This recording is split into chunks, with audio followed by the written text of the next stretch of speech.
মেমারি ১ নম্বর block Trinamool কংগ্রেসের উদ্যোগে ও নিমো ১ নম্বর অঞ্চল তৃণমূল কংগ্রেসের ব্যবস্থাপনায় শুরু হলো এক দিবসীয় প্রেসিডেন্ট কাপ ২০২৫। এই দিনের এই ক্রিকেট প্রতিযোগিতায় ১টি দল অংশগ্রহণ করে। চ্যাম্পিয়নদের জন্য সুদর্শন ট্রফি ও ১৫,০০০ টাকা পুরস্কার থাকছে। পাশাপাশি রানার্স দলের জন্য ১০,০০০ টাকা ও ট্রফি পুরস্কারের ব্যবস্থা করা হয়েছে। পাশাপাশি বিভিন্ন খেলোয়াড়দের জন্য রয়েছে আকর্ষণীয় পুরস্কার। উদ্যোক্তাদের পক্ষ থেকে জানানো হয়েছে, বর্তমানে যুব সমাজ মোবাইলের প্রতি আসক্ত হয়ে পড়ছে, খেলাধুলা থেকে অনেকটা বিচ্ছিন্ন হয়ে পড়ছে তারা। তাই যুব সমাজকে মাঠে ফেরানোর জন্য এবং খেলায় মনোযোগ বাড়ানোর জন্য এই বিশেষ উদ্যোগ।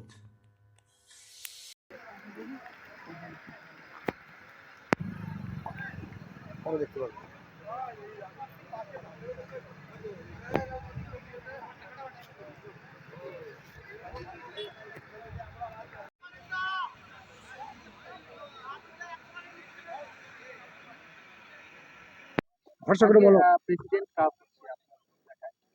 কি বলবেন, কি বার্তা দেবেন? আজকে যে এই প্রেসিডেন্ট কাপটা হচ্ছে, একদিন যাবৎ খেলাটা নকআউট টুর্নামেন্ট হচ্ছে, সেটা আমি এই বার্তা দেব যে যুব সমাজ যেন খেলার দিকে অগ্রসর হয়। আগামী দিনে যেন খেলাধুলোর সাথে আরো যারা ছোট ছোট বাচ্চারা আগামী দিনে বেড়ে উঠবে, তারা যেন খেলার সাথে যুক্ত হয়, মোবাইলের দিকে যেন না থাকে। আর আমার অঞ্চলে এই খেলাটা হচ্ছে, আগামী দিনে যেন আরো বড় বড় খেলা হতে পারে, সেটাই আমি যুব সমাজকে এই বার্তায় দেবো। আপনার নাম? মধুমালা মণ্ডল বসু, প্রধান নিমো ১ অঞ্চল। আজকে কি উপলক্ষে খেলা হচ্ছে? আজকে দেখুন, মূলত আমাদের মেমারি ১ নম্বর ব্লকের যিনি সভাপতি, আমাদের নিত্যানন্দ ব্যানার্জি মহাশয়, আমাদের সকলের প্রিয় দাদা, আমাদের অভিভাবকও বটে এই ব্লকের, আমাদের পার্টির। উনি কিছুদিন আগে নির্দেশ দিয়েছিলেন যে প্রত্যেকটা অঞ্চলে পার্টির ব্যানারে টুর্নামেন্ট, রক্তদান শিবির, এরকম সমাজ কল্যাণমূলক বা মানুষের সঙ্গে যাতে নিবিড় সম্পর্ক স্থাপন করা যায় সেরকম ধরনের অনুষ্ঠানগুলো করতে হবে। ব্লক সভাপতি মহাশয়ের নির্দেশেই মূলত আজকে আমরা ক্রিকেট একদিবসীয় নকআউট ক্রিকেট টুর্নামেন্ট আমরা করছি। সেই টুর্নামেন্ট চলছে, দেখতে পাচ্ছেন। কটি দল অংশগ্রহণ করছে? ৮টি দল অংশগ্রহণ করেছে। কি পুরস্কার থাকছে?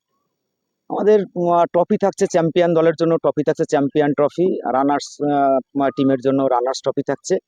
আর আকর্ষণীয় বিষয় যেটা হচ্ছে, আমাদের পার্টির সমস্ত ছেলেরা আজকে ১ সপ্তাহ ধরে দিবারাত্রি পরিশ্রম করে বিভিন্ন মানুষের কাছে গিয়ে যেটুকু কালেকশন করতে পেরেছে, সেখান থেকে আমরা তাদের একদম ক্যাশ মানি প্রাইজ চ্যাম্পিয়ন দলের জন্য ১৫,০০০ টাকা রেখেছি এবং রানার্স টিমের জন্য ১০,০০০ টাকা রেখেছি।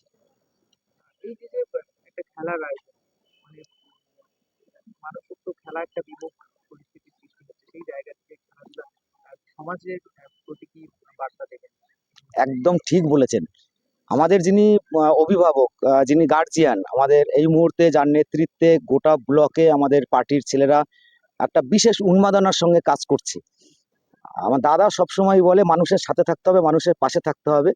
এই উদ্দেশ্যে কিন্তু এই নকআউট ক্রিকেট টুর্নামেন্ট বা রক্তদান শিবির, যে খেলাধুলাটা আস্তে আস্তে আস্তে আস্তে হারিয়ে যাচ্ছে, মানুষ একটা ডিভাইসের প্রতি একটা মানে কি বলবো, আসক্ত হয়ে পড়ছে, মোবাইলের প্রতি আসক্ত হয়ে পড়ছে। সেই মোবাইল থেকে ফিরিয়ে এনে আবার খেলার জগতে যাতে তরুণ প্রজন্মকে ফিরিয়ে আনা যায়, তার কিন্তু একটা বিশেষ পন্থা বা অবলম্বন বলতে পারুন আমাদের ব্লক সভাপতি মহাশয়ের এই নির্দেশ।